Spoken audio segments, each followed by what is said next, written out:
Hello friends, welcome to Roja classic. இன்றைக்கி நம்ம mushroom biryani தான் நம்ம வீடியோவில் செய்ய போகிறோம். என்னோட செய்முறையில் செஞ்சுருக்கிற இந்த மஷ்ரூம் பிரியாணிக்கு 1/2 கிலோ அரிசிக்கு ஒரு 4 பெல்லாரி வெங்காயம் போல் நீளவாக்கில் கட் பண்ணி எடுத்திருக்கேன். எண்ணெய் அளவாக சூடேறி வரும்போது நம்ம வெங்காயத்தெல்லாம் உள்ளே சேர்த்துட்டு நல்லா வெங்காயத்தை வதக்கி விட்டுக்கணும். வெங்காயம் பார்த்திங்கன்னா நல்லா வதங்கி நல்லா செவந்து வரணும். அது வரைக்கும் நம்ம வெங்காயத்தை நல்லா வதக்கி விட்டுக்கலாம். மஷ்ரூம் பிரியாணி செய்கிறதுக்கு சாப்பாட்டு அரிசி எடுத்துருக்கிறேன். இது வந்து பார்த்திங்கன்னா புழுங்கல் அரிசி. இது கொஞ்சம் நின்று வேகும், அந்த அளவுக்கு அரிசி எடுத்துருக்கிறேன். இப்போ வெங்காயமும் வந்து பார்த்திங்கன்னா இந்த பக்கம் வதங்கி வந்திருக்குது பாருங்கள். நல்லா கலர் மாதிரி வந்திருக்குது. வெங்காயமும் நல்லா வெந்து சுருங்கி வந்திருக்குது. இப்போ இதில் பார்த்திங்கன்னா நம்ம எடுத்து வச்சுருக்கிற மசாலா பொருள்லாம் சேர்த்துடலாம். நான் எல்லாமே பார்த்திங்கன்னா ஒரு 1/2 ஸ்பூன் அளவுக்கு எடுத்து வச்சுருக்கிறேன். இதை வந்து நம்ம வெங்காயத்தோடு சேர்த்துடலாம். சேர்த்துட்டு 1 நிமிஷம் போல் இதை நம்ம வதக்கி விட்டுடலாம். வெங்காயத்தோடு சேர்த்து கொஞ்சம் நேரம் வதங்கட்டும். அப்போ தான் மணமாக வாசனையாக இருக்கும். 1 நிமிஷம் போல் வெங்காயத்தோடு சேர்த்து நல்லா வதக்கி விட்டுடலாம். 1 நிமிஷம் போல் வதக்கி விட்டதுக்கப்புறம் இதில் பார்த்திங்கன்னா காரத்துக்கு பச்சை மிளகாய் ஒரு 4 மிளகாய் போல் எடுத்து வச்சுருக்கிறேன். மஷ்ரூம் பிரியாணிக்கு காரம் நல்லா கொஞ்சம் சுள்ளுன்னு இருந்தால் தான் சாப்பிட்றதுக்கு ருசியாக இருக்கும். தக்காளி பார்த்திங்கன்னா நல்லா பழுத்த தக்காளி 2 தக்காளி கொஞ்சம் பெரிய சைஸ் தக்காளியாக எடுத்துருக்கிறேன். இதை வந்து நீளவாக்கில் கட் பண்ணி இதை உள்ளே சேர்த்துடலாம். கூடவே ஒரு 1/2 ஸ்பூன் அளவுக்கு இஞ்சி பூண்டு பேஸ்ட்டு சேர்த்துடலாம்.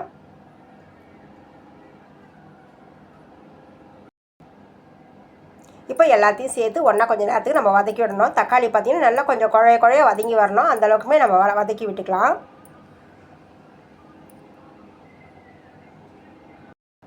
ஒரு வதக்கி விட்டுட்டு சீக்கிரமாக வதங்கணுன்றதுக்காக கொஞ்சமாக உப்பு சேர்த்து ஒரு தடவை கலந்து விட்டுட்டு கொஞ்ச நேரத்துக்கு நம்ம இதை தட்டு போட்டு மூடி வச்சிடலாம். இப்போ ஒரு தடவை கலந்து விட்டாச்சு. இப்போ கொஞ்சம் நேரத்துக்கு தட்டு போட்டு மூடி விட்டுடலாம். மூடி விட்டு ஃப்ளேமை பார்த்திங்கன்னா சிம்மில் வச்சிடலாம். ஒரு 2 நிமிஷம் போல் நான் மூடி போட்டு விட்டு நான் இப்போ ஓப்பன் செஞ்சுருக்கிறேன். ஓப்பன் செஞ்சு ஒரு தடவை நம்ம கலந்து விட்டுடலாம். தக்காளி பார்த்திங்கன்னா நல்லா வதங்கி வந்திருக்குது. இப்போ இதில் நம்ம சேர்க்கறதுக்கான மசாலா பொருள் சேர்த்துடலாம். 1 ஸ்பூன் அளவுக்கு கரம் மசாலா தூள் சேர்த்துடலாம். கூடவே பார்த்திங்கன்னா 1 ஸ்பூன் அளவுக்கு காஷ்மீரி சில்லி தூள் சேர்த்துடலாம்.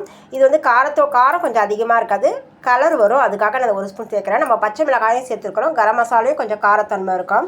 அதனால் காரத்தோட அளவு பார்த்திங்கன்னா 1/2 கிலோ அரிசிக்கு இது சரியாக இருக்கும். இப்போ இதெல்லாம் சேர்த்துட்டு நம்ம நல்லா கலந்து விட்டுடணும். இந்த மிளகாத்தூளாக சேர்த்து கொஞ்சம் நேரத்துக்கு நம்ம நல்லா வதக்கி விட்டதுக்கப்புறம் இதில் நம்ம க்ளீன் பண்ணி எடுத்து வச்சுருக்கிற மஷ்ரூமை உள்ளே சேர்த்துடலாம். உள்ளே சேர்த்துட்டு மறுபடியும் எல்லாத்தையும் கலந்து விடணும். மஷ்ரூம் பார்த்திங்கன்னா சிக்கன்லேருந்து தண்ணி வெளியே வரப்போல் தண்ணி வரும். அதனால் ஒரு தடவை நம்ம கலந்து விட்டுட்டு இப்போ இதை வந்து கொஞ்சம் நேரத்துக்கு நல்லா எல்லா மசாலாவோடு சேர்த்து மஷ்ரூம் நல்லா மிக்ஸ் ஆக போல் கலந்து விட்டுடணும். கலந்து விட்டு கொஞ்சம் நேரத்துக்கு நம்ம தட்டு போட்டு மூடி விட்டுடலாம். மூடி போட்டு விட்டு ஒரு 2 நிமிஷத்தில் நம்ம ஓப்பன் செய்யலாம். ஃப்ளேம் வந்து மீடியம்லேயே இருக்கட்டும். இங்கே பாருங்கள், தண்ணி பிரிஞ்சு வந்திருக்குது பாருங்கள். மஷ்ரூம் இருக்கிற தண்ணியெல்லாம் வெளியே வந்திருக்குது. இப்போ ஒரு தடவை நம்ம கலந்து விட்டுடலாம்.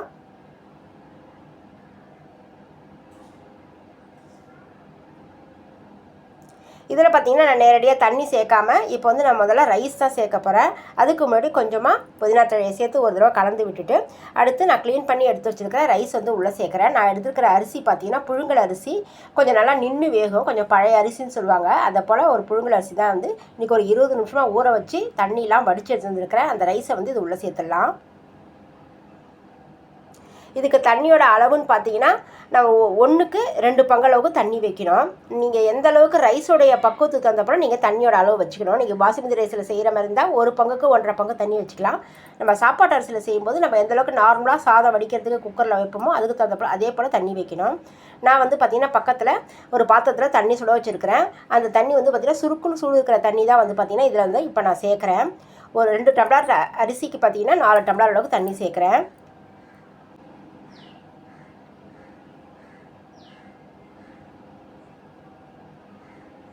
தண்ணி சேர்த்துட்டு ஒரு தடவை நம்ம எல்லாத்தையும் கலந்து விட்டுடலாம். குக்கரில் ஓரங்களில் பிடிச்சிருக்கிறதெல்லாம் சேர்த்து நல்லா மிக்ஸ் பண்ணி விட்டு கலந்து விட்டதுக்கப்புறம் அடுத்து நம்ம தேவையான அளவுக்கு உப்பு 1 ஸ்பூன் அளவுக்கு உப்பு சேர்த்துடலாம். ஆல்ரெடி 1/4 ஸ்பூன் அளவுக்கு உப்பு சேர்த்துருக்குறோம் வெங்காயம் தக்காளி வதக்கிறதுக்கு. அதுக்கு தகுந்தப்போல் உப்பு சேர்த்துடலாம். சேர்த்துட்டு நம்ம கொஞ்சம் நேரத்துக்கு கலந்து விட்டுட்டு கொஞ்சம் நேரம் மூடி போட்டு விட்டுடலாம். ஃப்ளேம் வந்து மீடியம் ஃப்ளேமில் வச்சுட்டு நான் கொஞ்சம் நேரத்தில் ஓப்பன் செய்கிறேன். ரைஸ் வந்து பார்த்திங்கன்னா கொஞ்சம் நல்லா வெந்து வந்துட்டுருக்குது. ஒரு தடவை நம்ம கலந்து விட்டுடலாம். ஹை ஃப்ளேமில் வைக்காமல் மீடியம் ஃப்ளேமில் வச்சு தான் வந்து நான் வேக வச்சுருக்கிறேன். இந்த ரைஸ் வேகிறதுக்கு டைம் எடுக்கும், அதனால் மீடியம் ஃப்ளேமில் வச்சு வேக வச்சுருக்கிறேன். இப்போ நல்லா கை நிறைய புதினா தழையை உள்ளே சேர்த்துடலாம்.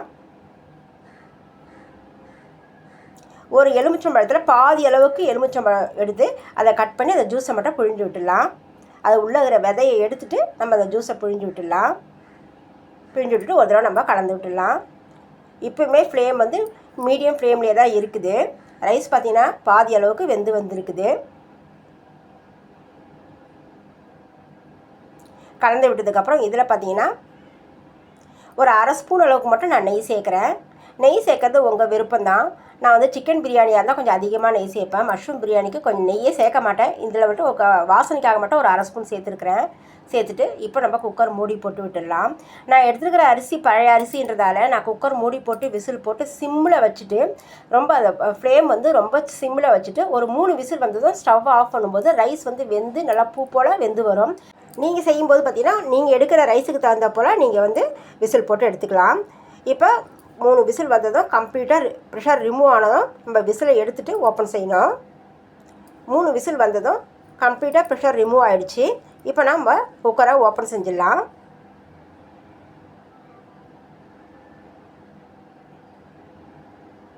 உங்களுக்கு பார்த்தாலே தெரியும் பாருங்கள், ஒன்றோட ஒன்று ஒட்டாமல் ரைஸ், அதுவும் புழுங்க அரிசியில் செஞ்ச ரைஸுன்றதால ஒன்றோட ஒன்று ஒட்டாமல் நல்லா உதிரி உதிரியாக மஷ்ரூம் பிரியாணி நல்லா கமகமன்னு வாசனையோடு ரெடி ஆகிடுச்சு.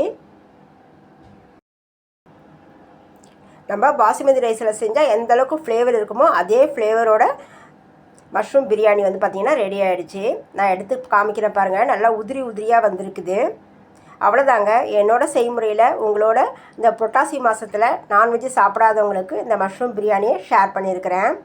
என்னோடய செய்முறையை எப்படி இருந்ததுன்னு சொல்லிட்டு நீங்கள் கமெண்ட்ஸில் சொல்லுங்கள். உங்களுக்கு என்னோட இந்த வீடியோ பிடிச்சிருந்ததுன்னா ரோஜா கிளாசி சேனலுக்கு நிறைய லைக் பண்ணுங்கள், நிறைய ஷேர் பண்ணுங்கள். ரோஜா கிளாசி சேனலோட மற்ற வீடியோஸையும் போய் பாருங்கள். உங்களுக்கு பிடிச்சிருந்ததுன்னா சப்ஸ்கிரைப் பண்ணுங்கள். நம்ம அடுத்த வீடியோவில் பார்க்கலாம். தேங்க்யூ.